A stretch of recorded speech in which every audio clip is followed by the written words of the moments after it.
Hi there. Hello. So, my name is Stephen Morrissey. I'm the Deputy Chief Commercial and Community Experience Officer for SCA, and I'm delighted to be joined by Lara Marrero, my friend from Gensler, who is the world's largest design firm. They're a design and architecture firm with offices all around the world, specializing in urban and city design, specializing in sustainability initiatives, architecture, interior design, the whole gamut. And I was very lucky to work with Gensler when I used to work for Intelligentsia Coffee in Chicago, in their Logan Square coffee bar. And that was particularly fascinating for me to understand what it was like to work with an organization that designs airports and massive, skyscrapers, and also something as intimate and as kind of, I guess, on a much smaller scale, the dealing with kind of artisan and fast food, and how people move through a space in a coffee bar that was trying to do something different. And I really enjoyed that process. So I'm delighted to be joined by Lara Marrero, who is, let me say, get your title correct, Lara. You're the retail leader, one of the retail leaders in the organization, strategy director, principal. Perhaps you could talk a little bit about what your role is with Gensler to start us off. Sure. Hi, everyone. My name is Lara Marrero. I am a partner here at Gensler, and I run our global retail practice, where we have professionals working in all 50 offices around the firm, developing retail spaces. So that ranges from everything from food and beverage to department stores to specialty retail to service retail. Really, my particular role is that I am not an architect or interior designer. I'm a strategist. I studied psychology, advertising, cultural anthropology, and marketing. So I really help our clients establish their strategies or transform their strategies to drive relevance between the community of people they're trying to engage with and the brand itself. So, and I have a team of amazingly talented professionals ranging from brand strategists to brand designers to retail designers to digital experience designers, futurists, behaviorists, you name it. Really just trying to crack how we can build that point of engagement between a person and the brand that they're engaging with. So I'm going to start then with what might be the fairly obvious question, but Gensler put out these big retail indexes every how often are they? Is it every year? We did our first one in 2018. We did the Experience Index, and then we really focused it around retail. We've since done it as a measure within a lot of our project work. Okay. And I guess to give a little bit of color to it, what we decided to do is really understand how one measures a good experience. Yeah. And we researched we went out to 2,000 people. We did a quantitative and a qualitative survey. And really what was interesting is, as the takeaway from that, I'm totally stealing all of your thunder like we knew I would, is that people tend to be in two modes. And if there's one thing I can kind of share with you guys is there's retail fast and there's retail slow. And when you really look at the way that people go into space, especially when it's a brand space, whether it be for food or for product, they're either on a mission, that task mode. I know what I want, when I want it, how I want it. Or they're in that slow mode, which is I want to discover, I want to be delighted, I want to be elevated, I want to be entertained. And so when we looked at the numbers, 49% of the time, people are in task mode. So they really want to be able to get in and out. They want to be able to have an efficient experience with little friction, except for the friction that's meant to be there. Conversely, the 51% is really that elevated experience. And so that's the discovery, the entertainment, the social, and that aspirational element.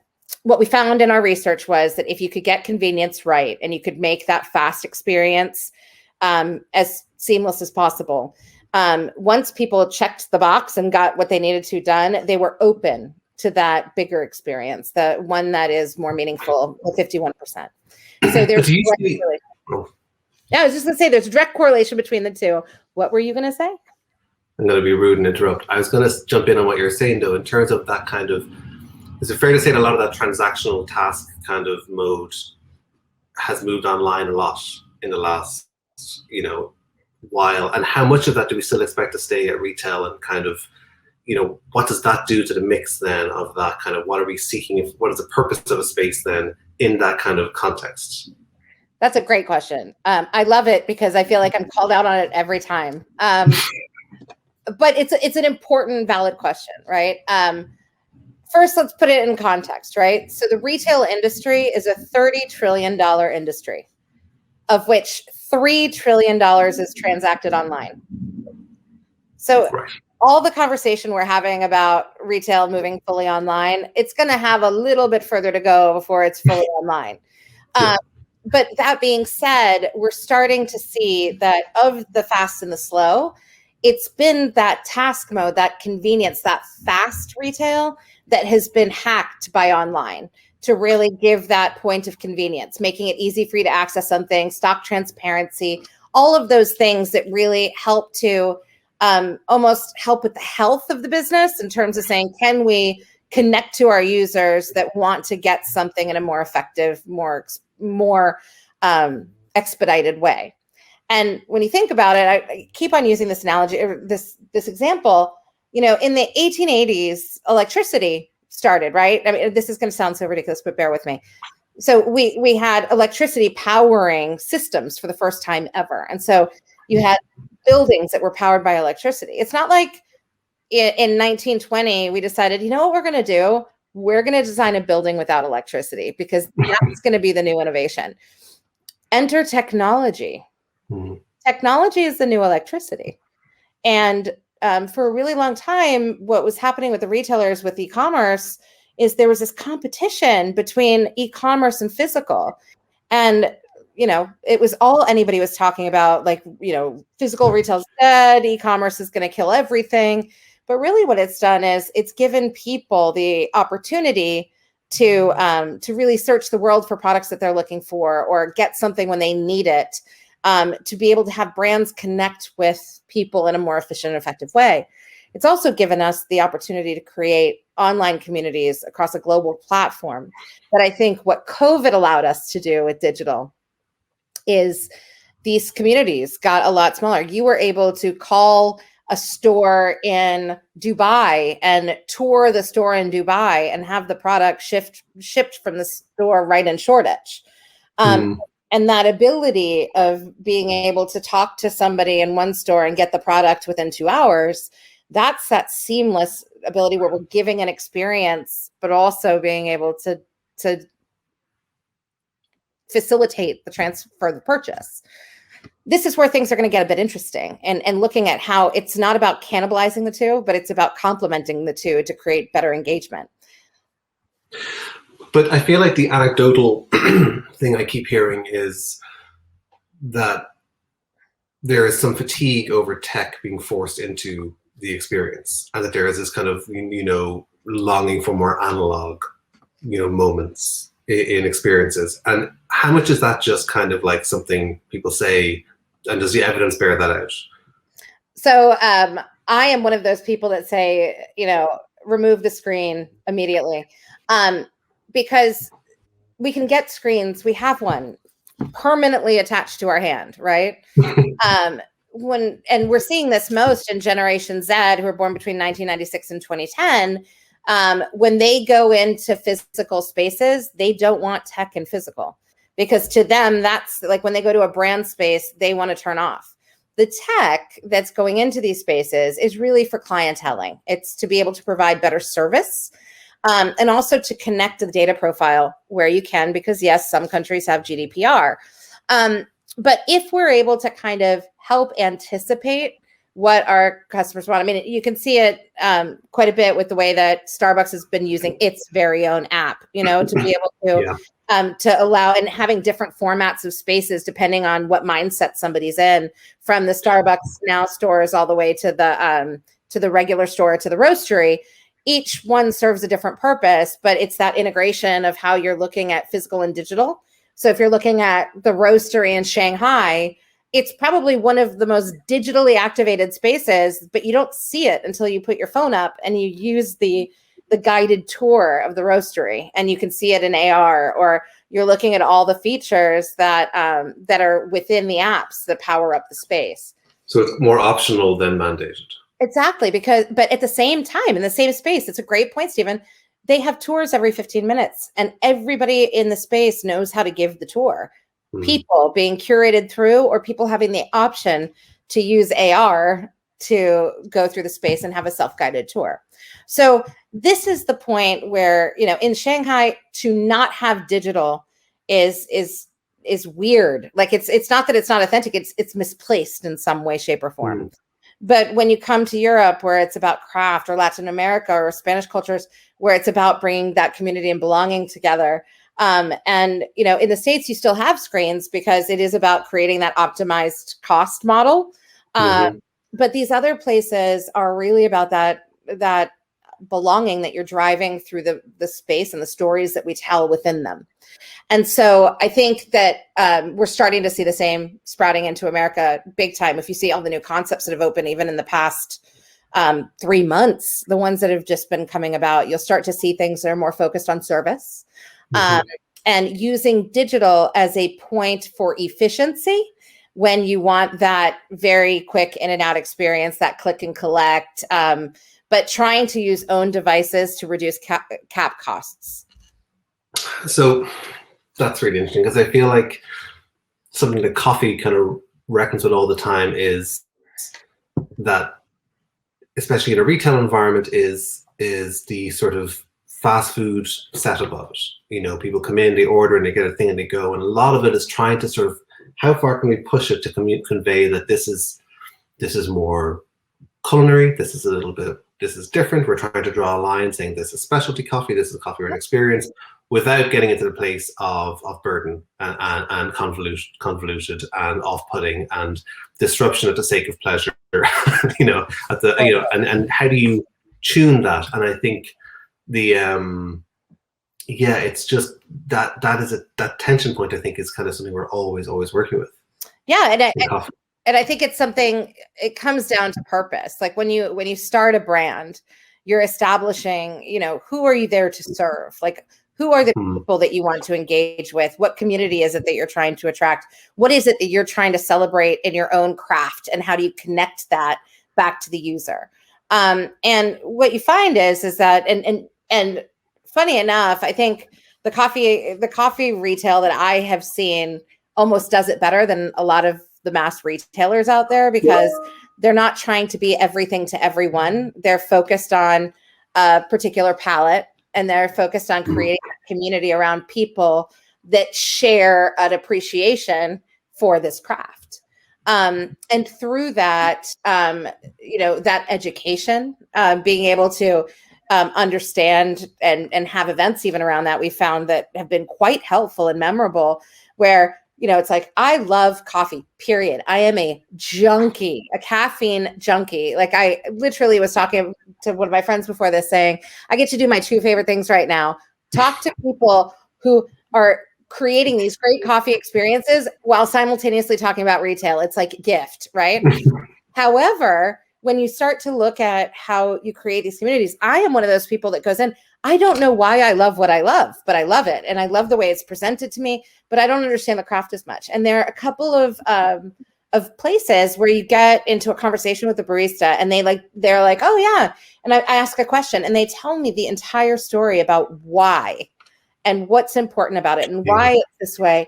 And then all of a sudden, I feel like I'm investing in a career of this person who's made it their passion to, you know, really understand the beans, really understand the brewing process, really understand the preparation, and to look at it the way that I do the art on my wall or curating a museum, because it is experiential art. You just experience it by partaking in it.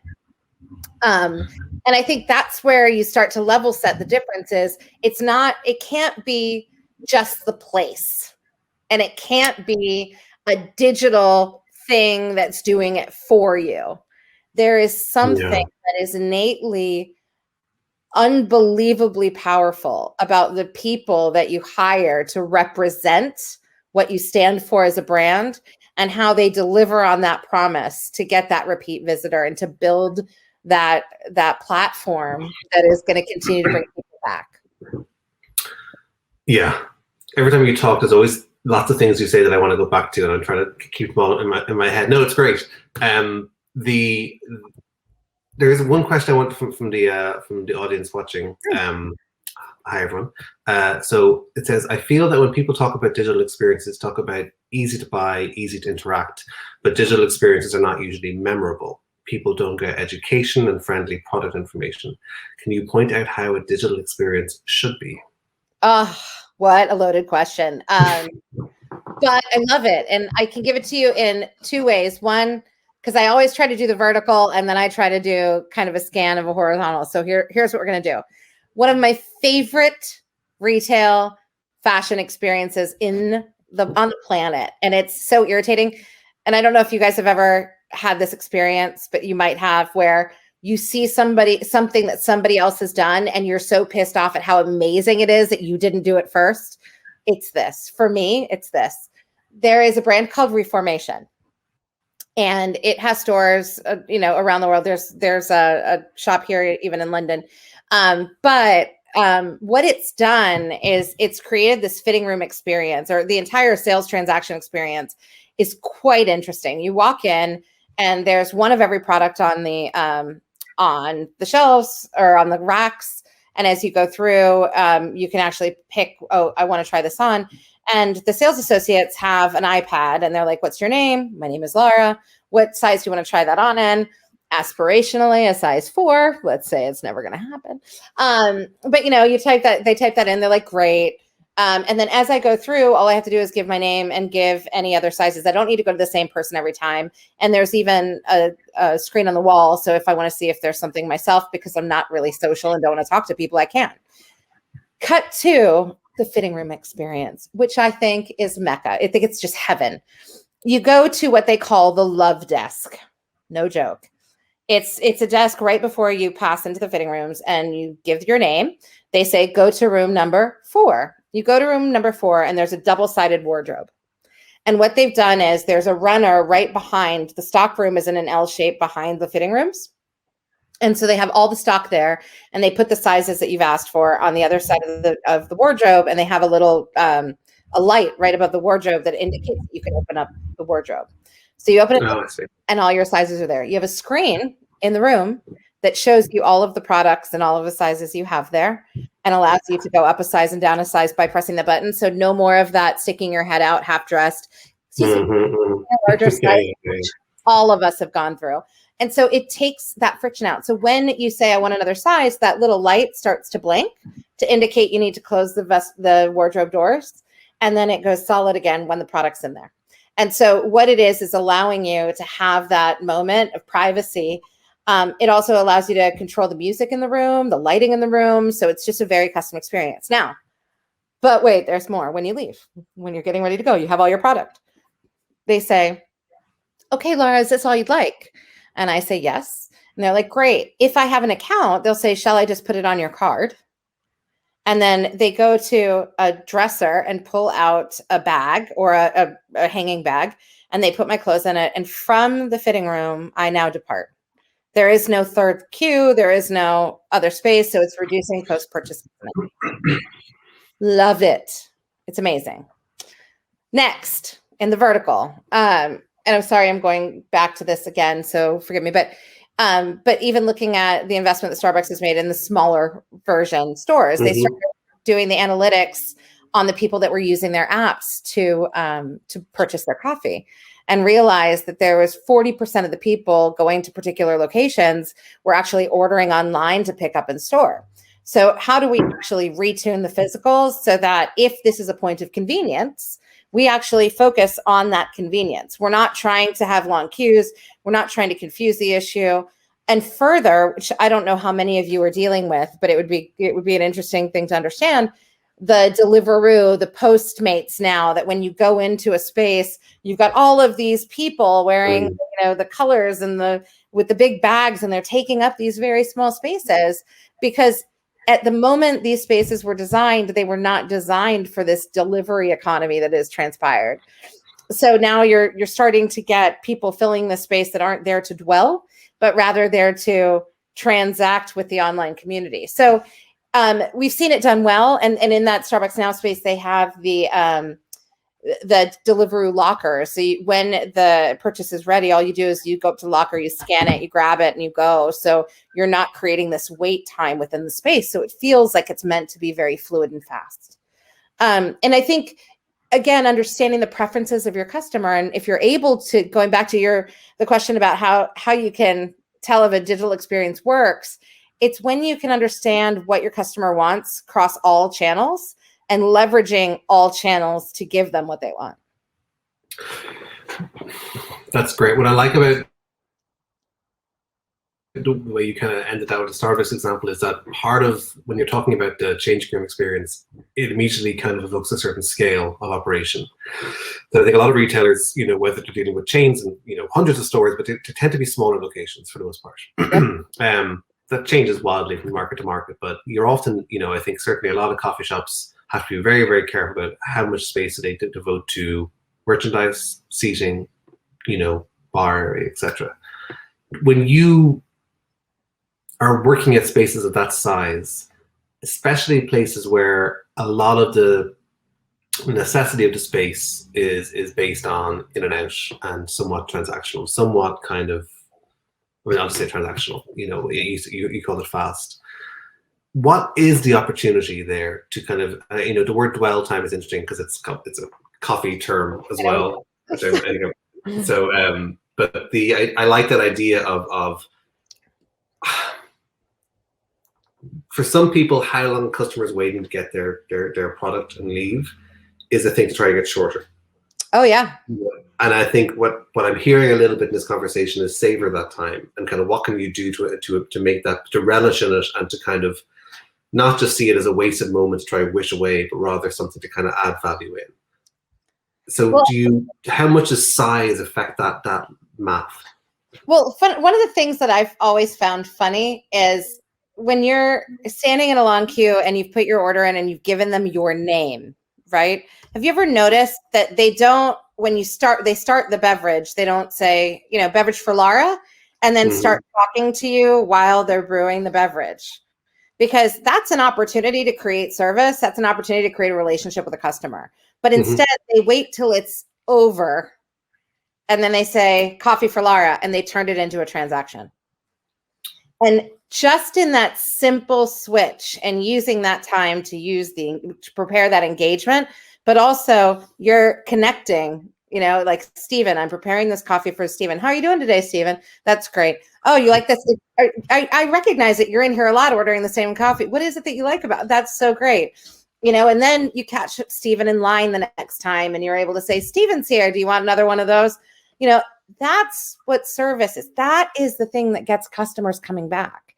The actual dwell and the size of the space is, it's like some of the best coffee shops or some of the best restaurant experiences I've ever been to. When you go to go to Madrid or Barcelona, you're standing up in the space. You don't get to sit down. There is no space to sit down. When you go to Italy, there are coffee bars where it's just literally the counter and you walk in, you drink your coffee, you peace out. Like that's it. That's what it's designed for. But well, I think that, go ahead. Well, I was going to say that I think that this is kind of a moment in coffee where there is that realization where I think specialty coffee in certain markets sought to implement kind of very sort of stark different design as a way of sending a signal that this is not commodity gas station coffee, Yeah. Put in your word there for what you're trying to make a point of difference. And so a huge emphasis was put on brand and design, and you saw an awful lot of money being spent there. And as a result, there are some absolutely stunning, beautiful coffee spaces around the world that are just, incredibly nice spaces to go to. And you definitely want to go there just to be there. Yeah. But I do think that we're seeing, and it was in some of the talks already this morning about the virtue of the people and the people you have. And you're talking about that experience there of like, whether if someone takes your name and whether they choose to engage you while they're preparing the drink, it's very rare that space dictates that. It's more often that it's just down to culture, training, and the individuals that you have in your bar. And I think that's what's interesting about hearing how you're talking about all of these things is it's really not just about architecture. To kind of put it, it's really not just about the colors you choose and the materials you choose. It is about and all of that. Could you speak to a little bit? I'm hesitant to kind of anchor this around COVID, but in terms of where you saw retail going and the team of people you have around the world and what you saw as being it's moving in this direction, this direction, this direction. Has much of that changed, or has much of it been? Has COVID been a catalyst, or has it actually, slowed down some trends? I'm going to answer this in a very good way. I'm going to be good about this. No, I'm going to be blunt. So retailers that it accelerated change. A lot of retailers had a lot of the projects that they've taken on board in a 5-year time horizon that they managed to get done in 6 months. They were playing it safe, not playing to win. Mm-hmm. And it was due to many factors. Nobody wanted to be the unproven one. Nobody wanted to be the first one out. Nobody wanted all these things. But what we quickly saw is all of the excuses that were used to prevent moving forward. Like, the department doesn't work that way. It's never been done that way. All the internal mechanisms that made it very difficult to do business transformation fundamentally. Suddenly it was about survival, and it was about how do we keep our customer? How do we keep our market share? How do we continue to, make good on the responsibility to the communities of investors that we have? And what they ended up doing was, in many cases, a lot of build out programs paused for the year of COVID in an effort to spend that CapEx on, digitizing the experience and getting that whole system and the platform in place to allow for the ecosystem to be more seamless between, basically providing that electricity to space so that it was no longer in the dark, if you will. To carry on a metaphor to carry on a comparison I put in already. But in so doing, what we have now, and I don't know if you guys have noticed this, but even if you're in the UK, April 12th was an incredibly significant day, not just because we could go back to our hairdressers and get our roots done after 9 months of not being able to, but also because retail reopened. And the number of new concepts that were announced yesterday alongside the new openings, it's showing that retailers believe that there's still a purpose for physical outposts. But what it's also showing is there are a lot of closures that are happening because data. We now understand where the customer bases are. And in many cases, you had retailers, and this goes with F&B as well, that were basically cannibalizing themselves because they'd have 3 or 4 locations within a geographic radius where they could support that entire business with one location because people were crossing over. And because of that, they were able to say, actually, let's divest of these because this particular area carries a 4 times greater operational cost. So let's reduce these other stores. Let's make this one and invest all that money in making this one fantastic. And let's offer better service. Let's offer these other events and programming that will make places more relevant to the community instead of in 4 different locations. And so that's COVID has propelled data. COVID has propelled that infrastructure. But COVID, if you look at all of the research, it doesn't matter whether it's McKinsey or Highsnobiety, and across all demographics, between 65 and 92% of the people out there feel that physical space will be more important in their future retail engagements post-COVID. So in that kind of change of the sector, do you see like what's happening to the downtown spaces then?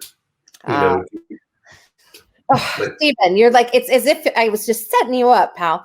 It's the greatest hits. It's the greatest hits. But I think what's happening right now, and this is a really exciting time. I mean, I love change when it's happening to the world, not when it's happening to me. And I'm probably like a lot of you out there that feel the same way. It's like you love the idea of change. until you also need to change. But one of the great things that's happening is we used to have these CBDs, these central business districts, that kind of were where everybody would influx into to work and then leave and go back home. And Right. what's happening now is we're starting to see this blend of work style, lifestyle. And again, talking about things that happened before COVID, I was having this conversation in 2017, 2018 about this work style, lifestyle blend. Again, we got this thing in our hands at all times. It's not like I can't work at home or work on a train or work in a shopping mall or shop online at home or shop on my phone as I'm walking my dog. Like we can do all of these things anywhere. So in the point of relevance, what is a central business district now?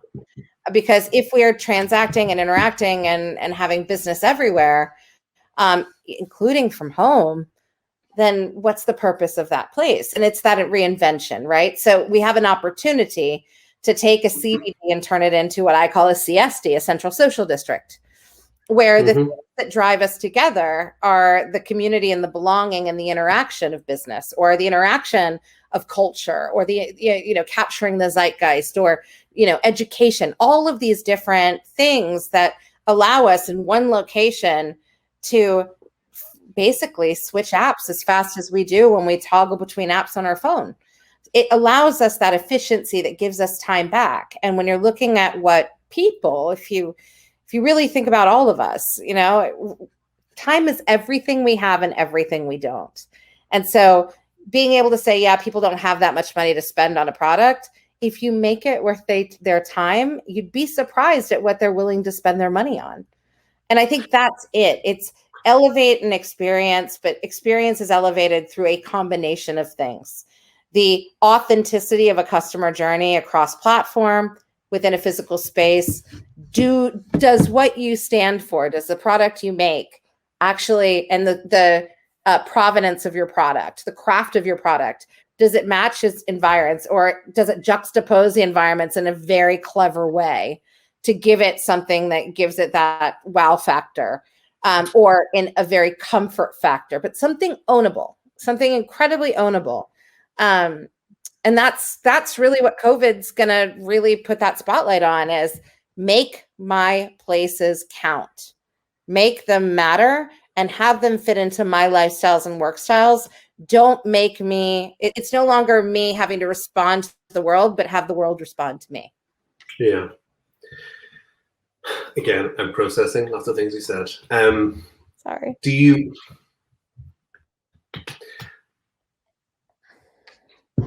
One of the things that I think a lot of coffee comes up whenever I've done any kind of talks or attended talks in the past, there's always a question around coffee's value proposition, specialty coffee's value proposition in particular. And going back again to that desire to draw a line to some degree, but now there's been this big reckoning of saying, if we make the interaction too much about the product, it somehow creates a wall and creates a problem, and it's sort of, what can we do in terms of positive service and positive experience to create the appetite for curiosity, to create the sort of the trust to say, where on the second or third visit you can start saying, and let me explain to you why this is different. But a big part of it too is that there's a lot of price sensitivity around what an experience can be, and the attempts to really change the model to away from fast food, and this is obviously speaking to only certain parts of the world, right? This is sort of largely a Western, notion. But this idea of what can I do within these pre-sale, sale, post-sale moments within a space to communicate distinction, communicate providence, communicate culinary care, the gamut of things that we would attach to a specialty experience. And I'm very interested in kind of like that to me has been a challenge for so many people, and I hear it coming up all the time. And is it about architecture? Is it about service? And I think the general kind of feedback seems to be it's about all of those things. Yes. It's about moving on all of them. And I think there's some awareness around technology to some degree, but I think what's great about the examples you gave is they're not about screens. They're not about putting an iPad in someone's face, necessarily as a way of, how happy are you or whatever, But in terms of, well, I guess that's my main question is what are the other areas for making a point of distinction within what is maybe limited to be a traditional sort of flow within a space? If you're sort of, what you can really do is somewhat limited. Yeah. I'll give you this one. I think I use the word conviction, and it's to say, whatever you design yourself to be it with conviction. Choose the segment you're focused on and focus very strongly there.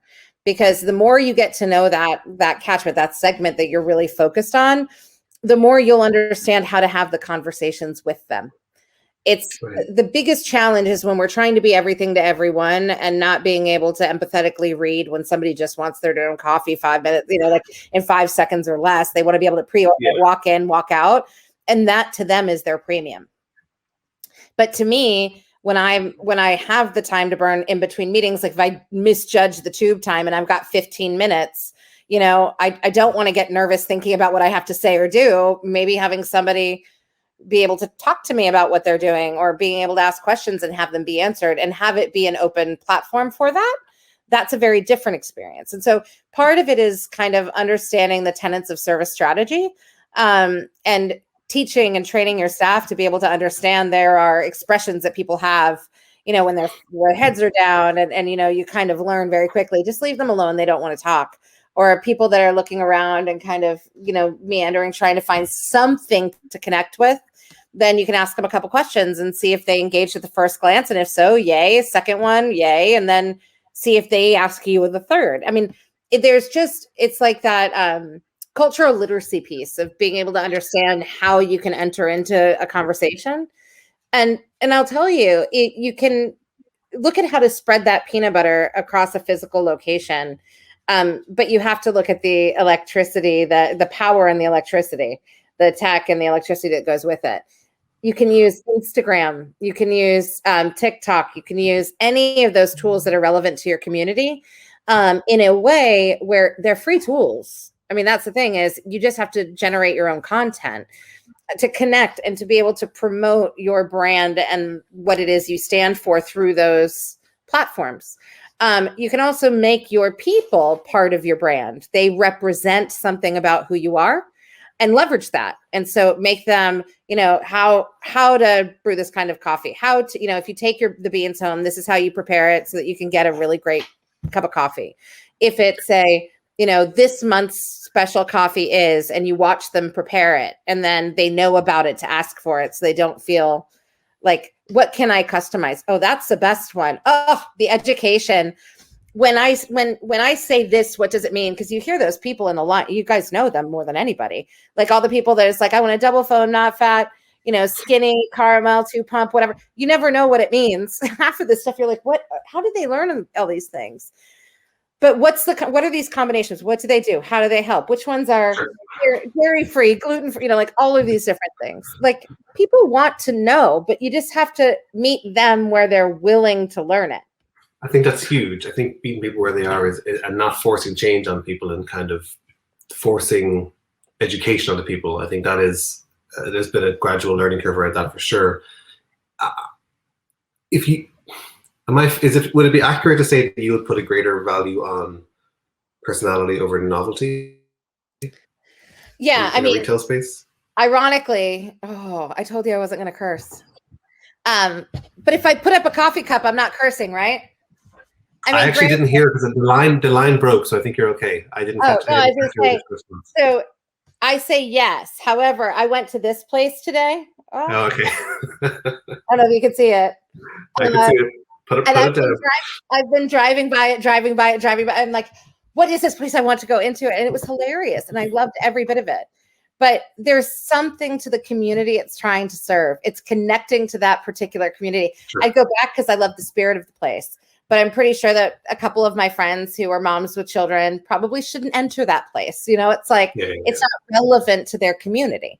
But whatever you do and whatever community you're trying to serve and whatever hook you do, it could be massively authentic where you're talking about provenance and you're talking about, You could be the education of, you could be the classroom of coffee. You could really make that what you drive, but do it with conviction across every platform, every touch point, and make it and really train your baristas and train every member of staff to be able to represent that. And there's no objection to scaling that, as far as you're concerned. There's no obstacle beyond just investment and conviction to scaling that. Yeah, it's if there's an audience that matches your core customer that you are trying to attract, there is a potential platform there for you to connect to. And would you, by a similar extension, would you say that parity in terms of replication of space and experience design, is that, or certainly the aesthetics of it or the look of it, is that, I feel like that's not as important as it used to be. And that increasingly we're seeing people try new things in different spaces and what's right for this area, the localization of spaces, and that's true for obviously larger organizations, but also I see it for smaller chains as well. The smaller chains are, Intelligentsia was one of them. Certainly every shop was wildly different, but that's true for a lot of companies now. Yeah, and I think just to kind of go back to that, you can look at how you can develop it in terms of how you're setting up. I was reading the other question that just came in, and so now I'm like between two points. I just totally lost my train of thought. I owe you £1. I knew this was going to happen. ADHD on crack. Synthesize. What is it you wanted me to answer? I read the other question and it's such a good one. It was about like replication of parity. Got it. There is a marriage between efficiency and community, which is as a business, you have efficiency factors that you've got to make good on. Like, so it might be that you have the same press. You might have like a lot of the same products that you're bringing in, but how you're expressing yourself in that particular community to be relevant might be that you're using different finishes, or you get different chairs, or you get different signboards, or your brand language might manifest slightly differently. Consistency is kind of the death of innovation. And really, when you're looking at how to create these communities, making it, getting it to 80% finished and letting the community make the rest of it is one of the best. That's lovely. I could give is, you don't need to finish it. In fact, many retailers in this always in beta mode, which is constantly improving, constantly evolving. And I would look at it like that is, what local brands can you bring in? So are there local furniture companies or antiquing places that you can actually create a partnership with? Can you change out your finishings or furnishings at a regular basis to kind of give it a vibe like you would art on the walls? But it's about what represents you and the decisions you want to make to reflect the product and the community you're trying to engage with. Yeah, no, I got my second screen with the chat. I was just seeing. I know, I was doing the same. Let's go to that question then. How can one modulate between those customer experiences when 15 people are online and many or most want to get on their way or in a hurry? I love this question mostly because I hate it, but I love it. How do you make waiting less painful? That's basically the question. You're going to have that demand. And if you are a successful, if you're a successful retailer, you will have it, right? That's the more a full space is a successful space, generally the way that we look at the productivity of retail. But when you really look at it, those different people want different things out of that experience. You always have that one person who's waiting in the queue to make, an order of 18, and you're just like, why did you do this to me? But it's also informing your communities of, the fast queue, like if you want to get in and out, if it's the, the people that are trying to have the slow queue, that are trying to engage in a conversation, if it's, people that are, with somebody else, but they're trying to have that other person hold a table while they're waiting in a queue. It's like, how do you start to look at the management of time, where it's like, when you come in, can you scan a QR code and actually place your order while you're going back to your table? Or, if you're going to go for dwell time, and then that order can be delivered to you, because you're showing them the dwell time is the thing that matters to you. So you just want to make that efficient. A lot of times you can just say, hey guys, we've got a lot of orders right now. Do you mind waiting? That alone, people will say, no, I don't mind. even that simple, because you're acknowledging that they're waiting. You're appreciating their patronage. I always get this one wrong, patronage. But more importantly, you're saying, I see you. I see you there. Yeah. I want to acknowledge that I see you there. So each of those little factors, and this is the psychology part of me manipulating people, so I apologize, but this is really what it's about. It's understanding the different ways. And by the way, if you have education like next to the queue, or if you have a way to keep people engaged by the queue, you'll find that they won't mind as much, or anything that you're able to do, they can tap into content where you give them the free Economist while they're standing in the queue, or and another, whatever the cool publication is for the majority of your readers. It helps. All that helps. Yeah, it's just, again, it's if you get to know the people and you respond with what they want before they even realize that they want it, you've just won. I mean, you win customers for life that way. So I'm going to take it back to some, I'm not sure how we do over time, but we'll keep going until someone tells us to stop. Well, I got one very tactical question. Let's get out of the way. Signage in a space. Order here, go over here. Is that a failure of good design and good service, or is that sometimes necessary? Sometimes necessary, and I'll explain why. When you design a space, and especially if you're doing a massive CapEx fit out, and disruption happens. I brought up the example of having the Postmates Deliveroo drivers coming in and starting to take over the space. Well, as you start to think of that, if you had designed a space with very clear ceilings and floor, like everything was designed very fixed, it doesn't give you the agility to flex. So number one, as you're designing your space, be as expressive as you can be about what you're trying to communicate in terms of your brand, but be careful not to make it so fixed that if the world changes over the next 2 years and there's some new technology or there's some new disruption, that you can't also evolve with it if that's what your customer wants. Yeah. So that piece is super important. Now, the signage and wayfinding component, bad signage drives me insane, because it's like a lot of these things can be done in an intuitive way by giving mark posts or visual merchandising, where you can create a space where you're supposed to be in a line, where you can kind of block things off so that you can create queuing without having 8 million arrows. There are ways of doing it, but just like I can promise you, I cannot make a coffee like Nakora or, Hot Shots, any of these places that I go to who can make the most delicious coffee. That might not be their dominant strength to know how to sign a location. And if they're having to put the signage in afterwards, it might not be what they do. So I think with signage, one of the things, if you're talking to a designer, is to give you options for queue management. So that, is it that you're putting a table with product? Is it that you have some locally selected products from businesses around that you want to, display there and have like as an upsell, where all of a sudden the queue wraps around it, but now you have active engagement in terms of, cross-selling, for example. Well, I think the reason I ask it is because the paraphernalia of what a specialty coffee shop tends to look like often involves very little signage or minimal signage and discrete signage. And I think the motivation for that has often been about, we'll try to avoid the moment where someone walks up and goes, I'd like to have, and they're just looking above your head. But on the reverse, they're like, look at this little wooden board over here I've got tucked away, and you'll see letterpress writing on it, and it can add a lot of value. And it can be, and some people will absolutely love it, but as you mentioned earlier, there's some people who will not like that. I would say if you saw some of the customer journey maps that we create, to be able to kind of assuage some of this, because it's looking where you put information is where you have a captive audience to make decisions.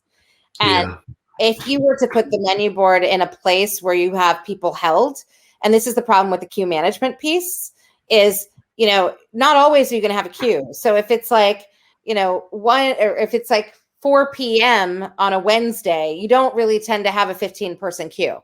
But if it's 9 a.m. or 8:30, you tend to have one, right?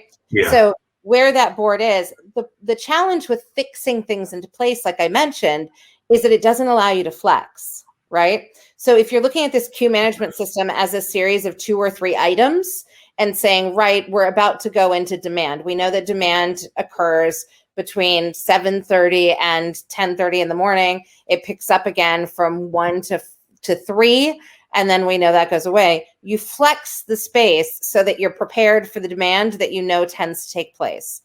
If at any point you know it's a Saturday and there's an event nearby and all of a sudden it's gangbusters crazy, just like you would staffing when you're anticipating what's to come, you just change the space to allow for that to happen. So what are you changing when you're flexing? What's happening in the space? In some cases, it could be that the menu board that exists closer to the till actually moves further back, so that you're able to slide it back and kind of put, you know, if you have plants on rails and a menu board on the rails, you kind of invert the locations of the two, so that now it feels like it was natural that the menu board was right when you walked in, because you're trying to get them to make the decision before they get to the cash wrap or to the till. So, and then likewise, turning it around, leaving it there so that when it's short-term convenience, they're not going to want to read it all the way back there and then mosey up to you, because people might cut them in line and that might make them furious. You know, it's thinking about the way that people make decisions and then looking at that queue management to look at the flexibility you can create. The other thing is putting it in a place where you can see it from afar, but also from close up, is also another option. But again, that decision-making point then is always at the front, so it could delay the queue. Yeah, and I think that's what's really interesting about this moment, is that you are starting to see more and more new shops opening where they're sort of readopting some of those sort of tried and tested practices that they may have seen at a larger retail operations, but doing it in their way. And you know, a big example would be having a more refined menu where you're not maybe having, where not every drink has 3 sizes. That would be a classic kind of mainstay thing you'd see in a contemporary specialty coffee shop in certain parts of the world.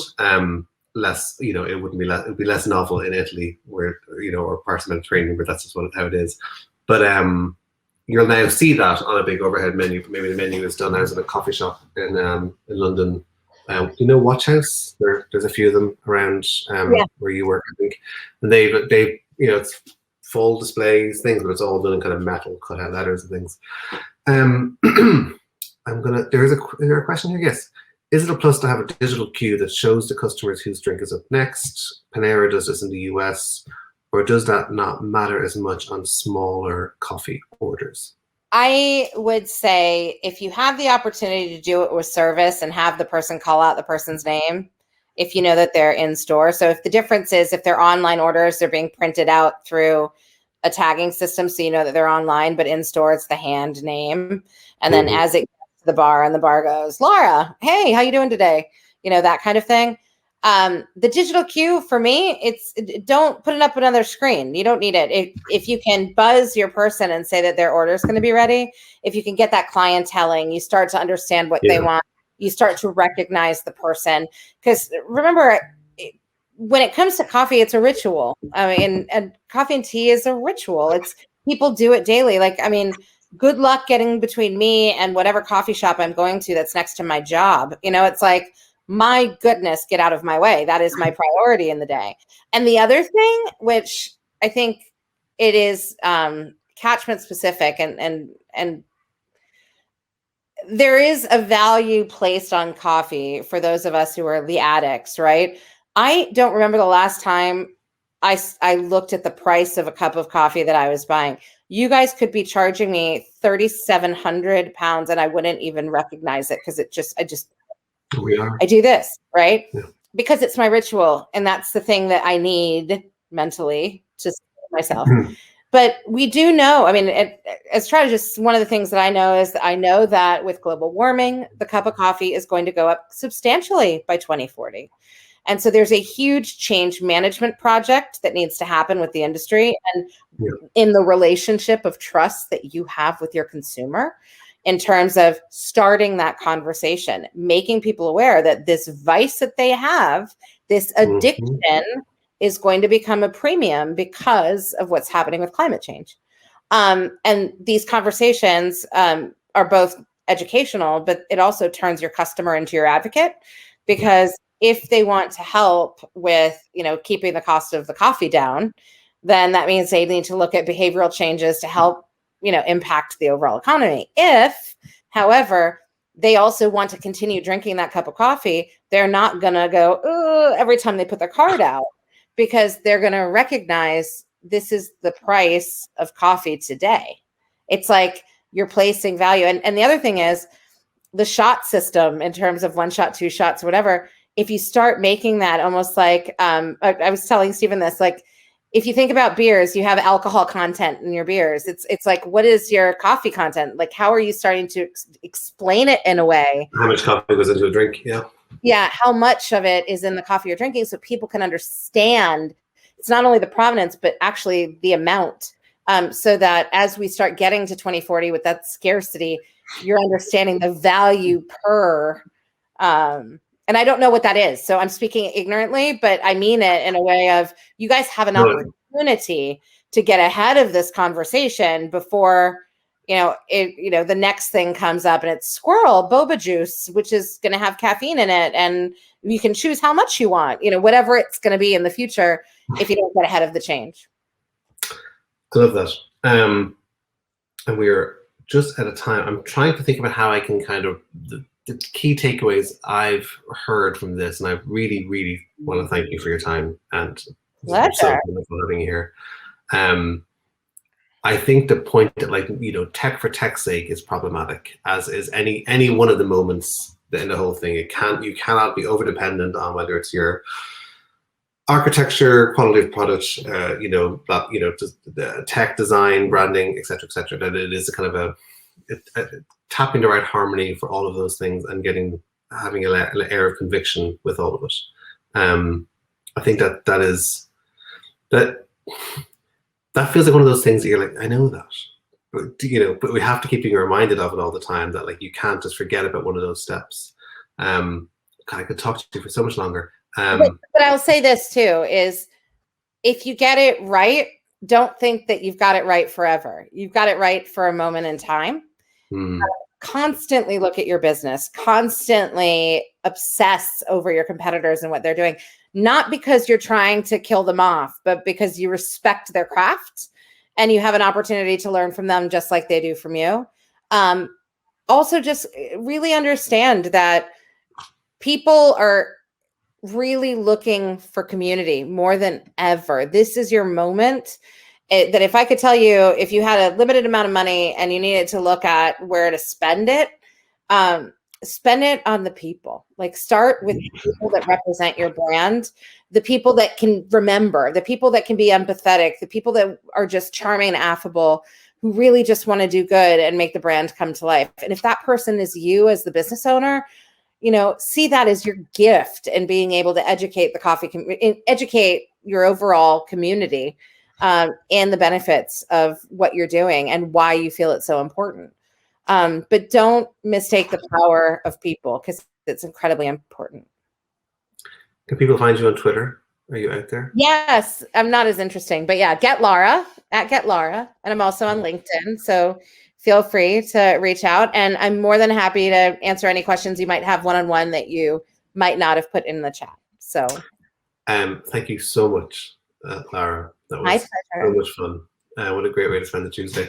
And thanks everyone else for being here. Thanks for joining us for this time. There's lots more to come. And I want to draw everyone's attention as well to the resource library. We'll be putting this talk to join all of the rest of content we have on the website that will just always be there at retail.sa.coffee. And it is our hope to do more of these summits quite soon, because we think the need is there. And so each time, all of that will be dropped there and made freely available to all of you, as thanks to the support we're getting from wonderful companies. So thank you, Lara. We'll see you all soon. Thank you, Stephen. Thanks, everyone. Have a great one. Bye.